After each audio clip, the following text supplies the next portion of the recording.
successful landing of Tianwen-1 to some extent shocked some of the public who didn't pay much attention to China's aerospace industry. However, if you really learned the development path of China's deep space exploration missions, you will not be particularly surprised at the complete success of Tianwen-1. After all, opportunities are always reserved for those who are prepared, and the Mars soft landing mission is no exception. Due to the unique atmosphere and gravitational environment of Mars, there are three key technical actions in the soft landing process. 1. Overheat protection and attitude control during deceleration after the spacecraft enters the atmosphere. 2. Parachute deployment at supersonic speed. 3. The autonomous obstacle avoidance and soft landing technology of the lander.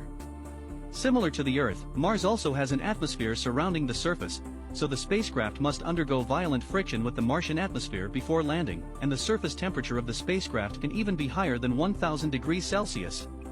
This requires the landing equipment to have excellent heat protection measures and aerodynamic shapes, so that it can keep the detector's electronics intact during the friction with the Martian atmosphere and avoid overturning. Atmospheric re-entry is not new to China's space programs.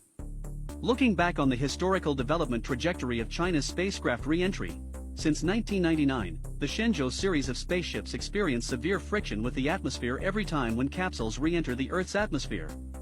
Since 2003, 11 Chinese astronauts have entered space and returned safely. With the opening of China's Tiangong space station, 12 Chinese astronauts will enter space and return to Earth in the next 2 years.